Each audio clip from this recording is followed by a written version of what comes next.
हिंदुस्तान कहता है। और सबसे पहले कौन कहता है? राहुल गांधी कहता है। ऐसे संविधान लेके क्या रहता है? अपने आप को बहुत पढ़ा लिखा ग्रेजुएट को बोलता है, लेकिन मेरे नजर में वो इंसान में बेवकूफ। अरे आप संविधान को हाथ में लेके बैठे हो और भारत का पहला आर्टिकल कहता है कि इंडिया दैट इज भारत, फिर भी वो हिंदुस्तान हिंदुस्तान हिंदुस्तान चिल्लाता है। हिंदुस्तान हिंदुस्तान चिल्लाता है। क्यों हो रहा है? क्योंकि संविधान हमारे लोग पढ़ते नहीं है। हमारे लोग संविधान पढ़ते नहीं है, संविधान की जानकारी नहीं है। तो साथियों इस तरह से आर्टिकल 1 के बारे में आता है। उसके बाद साथियों आता है आर्टिकल 13। आर्टिकल 13 क्या कहता है? आर्टिकल 13 क्या कहता है? आर्टिकल 13 जो है साथियों आज तक भारत में लागू नहीं है। आर्टिकल 13 जो है आज तक भारत में लागू नहीं है। आर्टिकल 13 क्या कहता है कि संविधान बनने के पूर्व, संविधान बनने के तुरंत बाद भारत में जितने भी काले कानून थे, वो सभी काले कानून जो थे, जो बहुजनों को हक अधिकार से दूर करता था, वो सारे काले कानून शून्य घोषित होता है। और वो काले कानून कौन से थे? मनुस्मृति, रामायण, महाभारत, ऋग्वेद, यजुर्वेद, ये सारे काले कानून थे। और वो आर्टिकल 13 आज तक भारत में लागू नहीं हुआ है। पता है क्यों नहीं हुआ? उसके पीछे कारण क्या है? उसके पीछे हमारी महिलाएं रामायण पढ़ती हैं, महाभारत पढ़ती हैं, वेद पढ़ती है, वेद पुराण पढ़ती है, तो क्या कहते हैं उसको, शंकर पुराण, कौन कौन से पुराण पढ़ती है। लेकिन ये जो संविधान है, जो ये हक अधिकार देता है, इसको नहीं पढ़ती है। गीता क्या कहता है कि महिला जो है ये पाप योनि है। रामायण क्या कहता है? ढोल गवार शूद्र पशु नारी सकल ताड़ना के अधिकारी। ढोल गवार शूद्र पशु और नारी को जितना पीटो उतना उसके लिए अच्छा है। लेकिन फिर भी हमारी महिलाएं महाभारत पढ़ती है, रामायण पढ़ती है। क्यों पढ़ती है? पता नहीं। समझना चाहिए आपको कि वो आपको हक अधिकार नहीं देता है, आपको हक अधिकार संविधान देता है।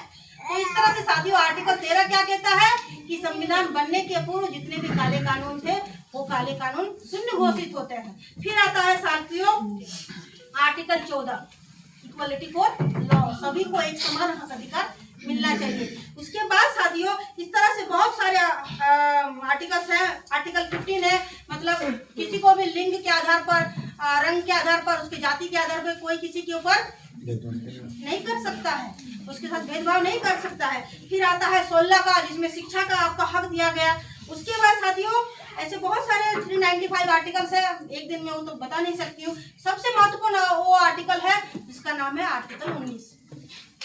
आर्टिकल 19 जो है साथियों ये क्या कहता है? आर्टिकल 19 जो है, ये जो मैं आपके सामने बोल रही हूँ ना, ये आर्टिकल 19 इतना महत्वपूर्ण क्यों है? क्योंकि ये जो मुंह है साथियों, ये जो आँख है और ये जो कान है, ये क्या है? हमको जन्म से मिला है, ये प्राकृतिक अधिकार है हमको, ये हमको नेचर ने दिया है। लेकिन ब्राह्मणों ने क्या किया? जिसके स्वर, मंत्रों के स्वर जिसके कानों में गए, उसके कानों में गर्म करके शीशा डाला। जिसके मुंह से जीभ से मंत्रों के उच्चारण हुए तो उसके जीभ काट दिए गए। जिसकी आंख वेद पुराण में गए तो उसकी आंखें फोड़ दिए गए। तो ये जो हमारा प्राकृतिक अधिकार था, इस अधिकार को खत्म किया करने का, उजागर करने, मतलब देने का काम किसने किया? आर्टिकल 19 में। आर्टिकल 19 के तहत आज मैं कर्नाटक में रहती हूँ साथियों, लेकिन आज मैं बोकारो में आई हूँ, आप सबके सामने बात कर रही हूँ। हमारे भाई कहीं भी किसी भी देश के कोने में जाकर नौकरी कर सकते हैं, संगठन बना सकते हैं, वहां पर जाकर रह सकते हैं और बोलने का हक अधिकार है, ये आर्टिकल 19 देता है साथियों। उसके बाद साथियों आता है सबसे बड़ा अधिकार 326 का। और 326 क्या कहता है? हमें वोट देने का अधिकार। और वो जो 326 साथियों संविधान की रक्षा करता है, इस संविधान की रक्षा करता है। ये 326 जो है साथियों हमें वोट देने का अधिकार जो बाबा साहेब ने दिया, मतलब हमें अब इस देश का राजा बनने का हक अधिकार दिया। जब बाबा साहेब संविधान सभा से निकल रहे थे, तब बाबा साहेब के चेहरे में पहली बार हंसी थी। संविधान पारित होने के बाद जब बाबा साहेब निकल रहे थे, तो बाबा साहेब के चेहरे में पहली बार हंसी थी। तब एक कृपलानी नाम का ब्राह्मण बाबा साहेब से पूछता है कि क्या बात है डॉक्टर अंबेडकर, पहली बार तुम्हारे चेहरे पे मैं हंसी देख रहा हूँ, मुस्कान देख रहा हूँ। तो बाबा साहेब कहते हैं कि मैं आज इस संसद भवन से जो रानी की पेट से जो राजा निकलता था, उस रानी की पेट की नसबंदी करके निकल रहा हूँ। मतलब क्या था कि कल से भारत का राजा कौन बनेगा ये रानी तय नहीं करेगी, ये कौन करेगा तय? जनता करेगी, प्रजा करेगी। बैलेट पेपर से तय होगा कि हमारे देश का राजा कौन बनेगा। मतलब एक रिक्शा चलाने वाले का भी बेटा राजा बन सकता है, एक धोबी का भी बेटा राजा बन सकता है, एक नाई का भी बेटा राजा बन सकता है, एक कुर्मी का भी बेटा राजा बन सकता है, और हमारी भारत की समस्त महिलाएं भी राजा बन सकती है। रानी नहीं, रानी नहीं, राजा बन सकती है। रानी का क्या काम होता है? वो राजा की बीवी होती है, इसलिए उसके नाम के आगे रानी डाला जाता है। और राजा का मतलब जो नेतृत्व करता है। तो नेतृत्व करने के लिए साथियों बाबा साहेब ने हमें ये हक अधिकार दिया, संविधान दिया। लेकिन आज क्या हो रहा है, ये जो 326 के आधार पे जो हमें वोट देने का अधिकार मिला साथियों, ये हक अधिकार आज खत्म हो रहा है। क्यों खत्म हो रहा है? क्योंकि आज हमारे देश में ईवीएम से चुनाव हो रहा है। ईवीएम से चुनाव हो रहा है। मतलब क्या हुआ कि एक जो मनुस्मृति था इसको बाबा साहेब ने जला दिया, और दूसरा मनुस्मृति जो था, जिसको हम आज आधुनिक मनुस्मृति कहते हैं, ईवीएम को भारत में लाया गया है। और ईवीएम की वजह से क्या हो रहा है, गलत लोग चुनकर संसद में जा रहे हैं और हमारा हक अधिकार छीन रहे हैं, हमारा हक अधिकार खत्म कर रहे हैं साथियों। उसके बाद साथियों बाबा साहब ने भारत की समस्त महिलाओं के लिए हिंदू कोड बिल लिखा। जैसा कि मैंने बताया आपको कि बाबा साहब को संविधान लिखने से ज्यादा रुचि हिंदू कोड बिल में थी। एक बार बाबा साहब ने संविधान सभा में ये बयान दिया कि रामायण के काल में अगर हिंदू कोड बिल होता तो सीता को घर से बाहर निकालने की हिम्मत राम में नहीं होती, मर्यादा पुरुषोत्तम राम में नहीं होती। क्यों? क्योंकि हिंदू कोड बिल क्या कहता है कि आपको संपत्ति का अधिकार है। मनुस्मृति में आपको संपत्ति का अधिकार नहीं था, लेकिन महिलाओं को अपने पिता की प्रॉपर्टी में हक अधिकार है, महिलाओं को अपने पति की प्रॉपर्टी में अधिकार है, महिलाओं को अपने बेटे की प्रॉपर्टी में अधिकार है। हमारी जो बहनें, पढ़ी लिखी बहनें जो नौकरी करती है, उनको जो पैटर्निटी लीव मिलता है वो कौन देता है? हिंदू कोड बिल देता है। आपको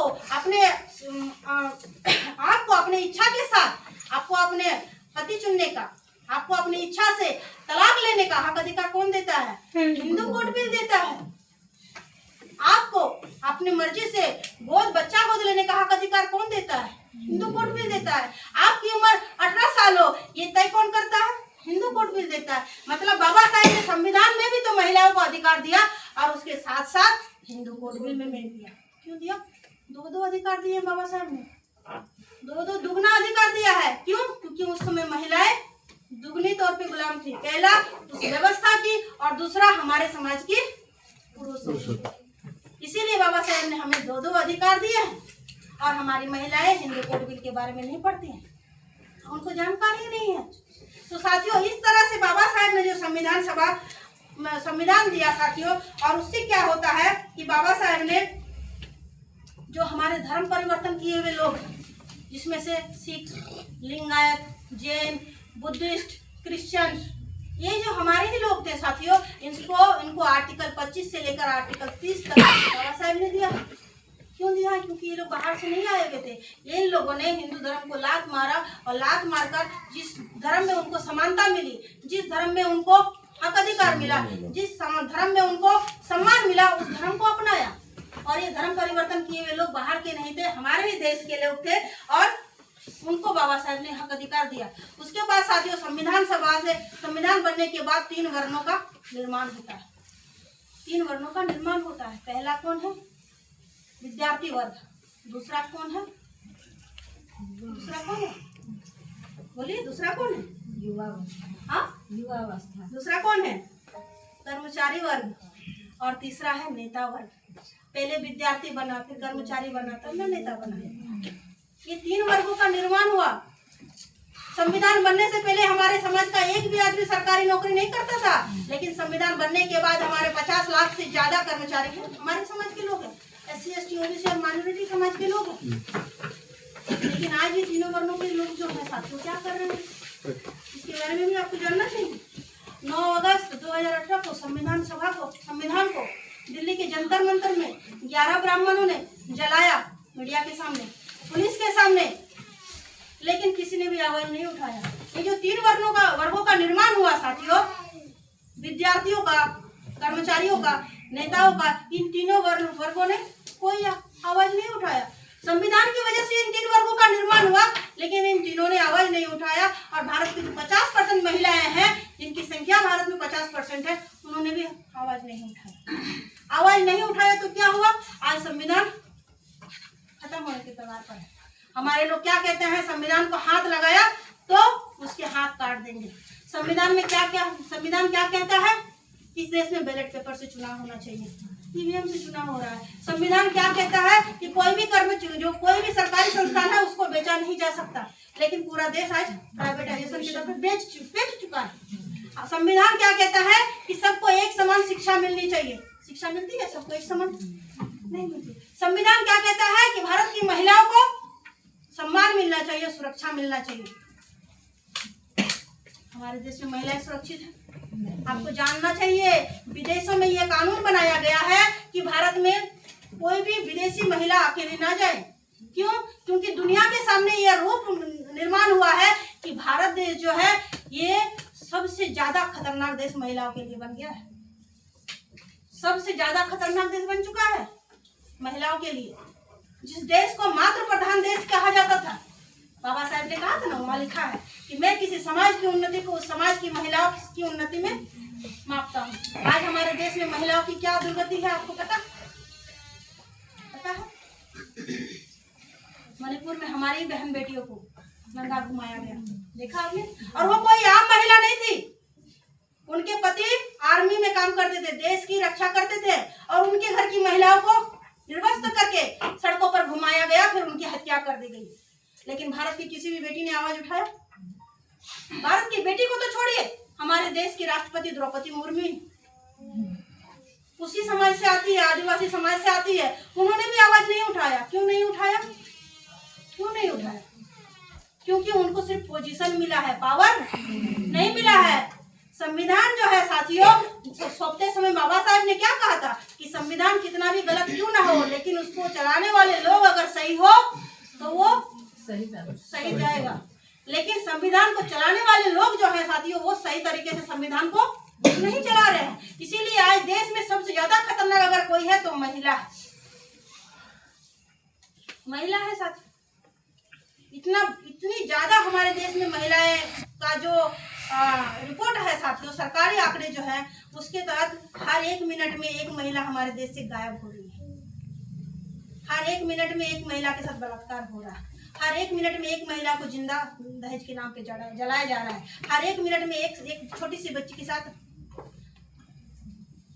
क्या हो रहा है? ऐसे इतने खतरनाक देश बन चुका है। हम कहते हैं कि हमारा देश मातृ प्रधान देश। बाबा साहब ने सबसे ज्यादा अगर महिलाओं के लिए काम किया, लेकिन उसी देश में महिलाओं की दुर्गति किस तरह से है? क्यों है? क्योंकि हमें हमारे हक अधिकार पता ही नहीं है। हमें हक अधिकार पता ही नहीं है। हमारे देश में साथियों एक कांड हुआ था, आप सबको जानना चाहिए, निर्भया कांड। मीडिया में दिखाया गया, हिंदू की बेटी के साथ बलात्कार हुआ है। मीडिया में उसका ज्यादा से ज्यादा प्रचार प्रसार किया गया, पूरे देश में उसके लिए आवाज उठाया गया, पूरे देश में उसके लिए आवाज उठाया गया, उसके नाम से कानून बनाया गया। जब उसका इलाज साथियों देश में नहीं हो पाया तो उसका इलाज सिंगापुर में किया गया। उसकी जो इलाज ना होने के कारण साथियों मर जाती है, तो उसका जो शव आता है, तो कांग्रेस की जो अध्यक्ष होती है सोनिया गांधी, वो उसका शव देखने के लिए जाती है। उसके पिता को सरकारी घर मिलता है, उसके भाई को सरकारी नौकरी देती है। क्यों देती है? आपको पता है क्यों देती है? क्योंकि वो ज्योति पांडे थी। उसी जगह साथियों उसी दिन हमारे समाज में एक और बेटी के साथ बलात्कार होता है, जिसका नाम था मनीषा वाल्मीकि। उसकी इतनी दर्दनाक तरीके से साथियों उसकी हत्या कर दी गई, उसके जीभ काट दिए गए, उसके दोनों पैर तोड़ दिए गए, उसकी कमर तोड़ दिए गए, और भी बहुत कुछ ऐसा हुआ तो साथियों जो मैं यहाँ पे नहीं बोल सकती हूँ। लेकिन क्या होता है उसके साथ? रातों रात उसके परिवार वालों को बिना बताए उसकी बॉडी को जिंदा जला दिया जाता है, गोबर और केरोसिन ऑयल डाल से। क्यों डाल दिया? जला दिया जाता है क्योंकि वो हमारे समाज की बेटी है, उसको न्याय नहीं मिला। भारत की किसी भी बेटी के साथ अन्याय अत्याचार हो इसके लिए मैं विरोध करती हूँ, लेकिन वो भी बेटी थी, निर्भया भी बेटी थी और मनीषा भी बेटी थी ना। लेकिन मनीषा वाल्मीकि को क्या दिखाया जाता है न्यूज में, उसके नाम से दिखाया जाता है। और निर्भया जो साथियों ज्योति पांडे थी, उसको निर्भया के नाम से दिखाया जाता है, उसके नाम पे कानून बनता है। और हमारी बहन बेटियों के साथ क्या हो रहा है? 8 साल की आसिफा थी साथियों, मात्र 8 साल की। 5 दिनों तक जम्मू में 5 दिनों तक 5 ब्राह्मण उसके साथ बलात्कार करते हैं और उसके बाद 8 साल की बच्ची को मार दिया जाता है।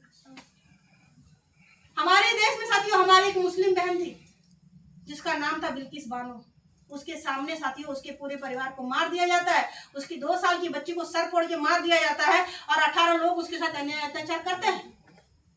और उसके साथियों उसके आरोपियों को, आपको जान के हैरानी होगी, उसके आरोपियों को जेल के अंदर रखना चाहिए था, लेकिन 2022 में उनके आरोपियों को ये सरकार क्या करती है? रिहा करती है और स्वागत फूल माले के साथ, डीजे बाजे के साथ। क्यों कर रही है? क्योंकि इस समाज में बहन बेटियों का, हमारे SC ST OBC समाज की जो बहन बेटियां है उसके दिखा रही है कि तुम अगर कुछ करोगे कि तुम्हारे बलात्कारियों को हम इसी तरह रिहा करेंगे, तुम्हारे बलात्कारियों को हम इसी तरह रिहा करेंगे। अभी आपने देखा बिहार में बेगूसराय में हमारे ही समाज की थी, 12 साल की बच्ची थी, उसके शरीर के टुकड़े उसके आंगन में पड़े हुए थे। 14 साल की बच्ची थी, उसके शरीर के टुकड़े उसके आंगन में पड़े हुए थे। लेकिन हम में से किसी बहन ने आवाज उठाया? नहीं उठाया।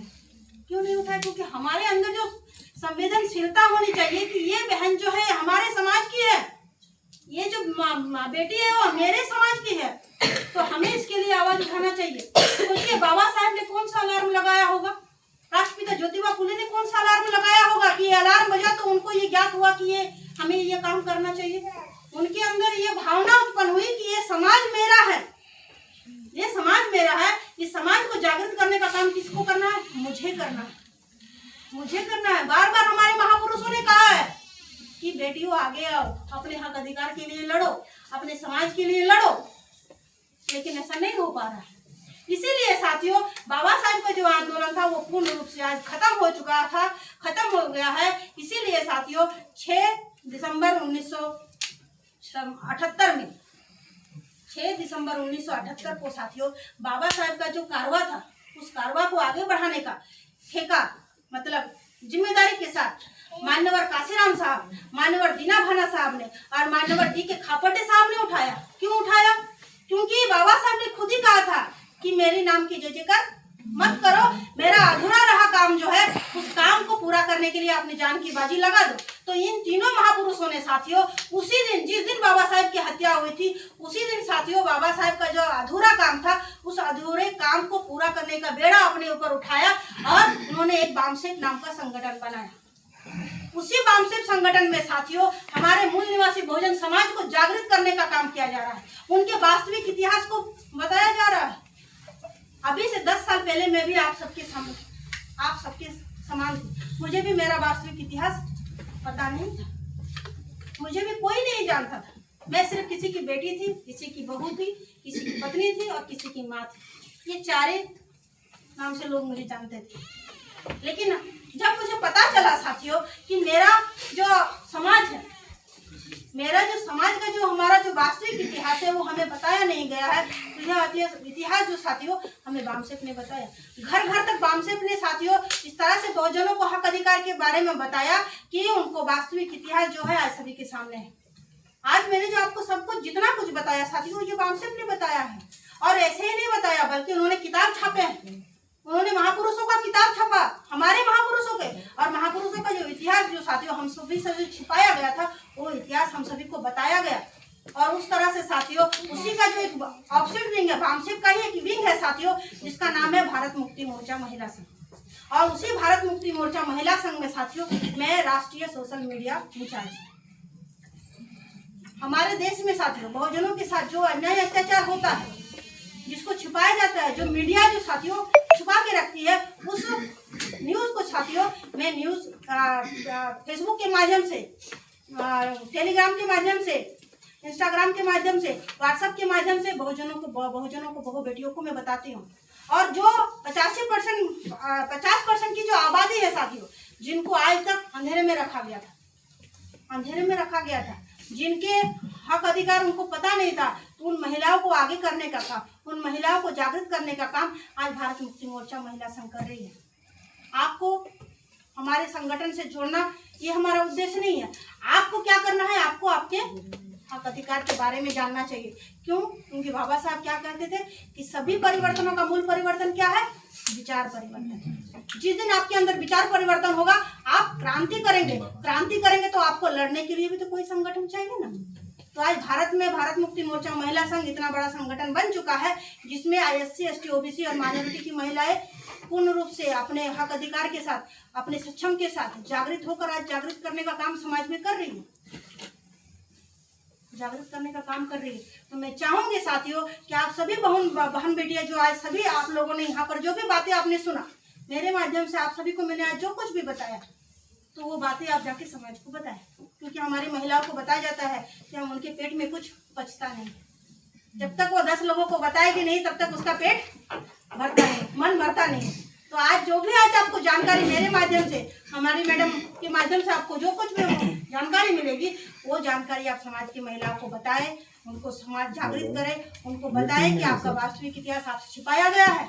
आप अपने महापुरुषों को पढ़ें, सिर्फ संविधान का नाम लेने से नहीं, संविधान को पढ़ने से काम होगा हमारा। आज शादी ब्याह में संविधान जो है ये एक गिफ्ट, मात्र एक गिफ्ट बन चुका है संविधान जो है। और बाबा साहब का जो स्टेचू है साथियों, ये मात्र एक गिफ्ट के रूप में बन चुका है। पहले लक्ष्मी गणेश था, आज संविधान है। सिर्फ बांटा जाता है, कोई पढ़ता नहीं है, कोई पढ़ता नहीं। तो पहले पढ़िए, उसके बाद दूसरे को बांटिए। इसको बांटना बंद कीजिए, पहले इसको पढ़िए, अपने हक अधिकार जानिए, उसके बाद उसको समझाकर उसके बाद ये संविधान हाथ में दीजिए कि लो, तुमको आजाद करने का जो मूल मंत्र है वो किसी और में नहीं, संविधान में है। संविधान में है साथी। हमारी बहन बेटियों को इस बात को जानना चाहिए कि आप सभी को जो जितने भी हक अधिकार मिले हैं, इस सभी अधिकार हमारे मूल निवासी महापुरुषों ने दिया है। मूल निवासी महापुरुषों ने अपना पूरा जीवन हमारे लिए, हमारे उत्थान के लिए, हमारे क्या कहते हैं, हमारे हक अधिकार के लिए उन्होंने कुर्बान कर दिया। तो मैं आप सभी से चाहूंगी कि आप सभी बहनें जागृत होकर अपने हक अधिकार को जाने, बाबा साहब को पूजने से ज्यादा बाबा साहब को पढ़ने का काम करें। और जितने भी हमारे महापुरुष हुए, बुद्धा से लेकर राष्ट्रपिता ज्योतिबा फुले, सम्राट अशोक, राष्ट्रपिता छत्रपति शिवाजी महाराज, छत्रपति संभाजी महाराज, छत्रपति साहू महाराज, इन सभी को पढ़े। माता सावित्रीबाई फुले को पढ़े, माता रमाबाई को पढ़े, माता नांगेली को पढ़े, इन सभी को पढ़ें साथियों। और पढ़कर अपने वास्तविक इतिहास की जानकारी लें, तभी हमारा कार्य सफल होगा। तभी हमारा जो अधूरा काम बाबा साहब ने कहा था कि सभी समाज को, लोगों को जोड़ने का काम हमारा सफल होगा। जब तक आपको अपने महापुरुषों की जानकारी नहीं होगी, आपके अंदर क्रांति करने की भावना उत्पन्न नहीं होगी। तो जब तक अपने इतिहास को नहीं पढ़ेंगे, अपने महापुरुषों को नहीं जानेंगे, आपको किसी भी चीज की जानकारी नहीं हो सकती है। तो मैं चाहूंगी कि आप सभी महिलाएं हमारी बात को आगे बढ़ाने का काम करें। और आप सभी लोगों ने मुझे ध्यानपूर्वक सुना, इसके लिए आभार, धन्यवाद। जय मुद्रा।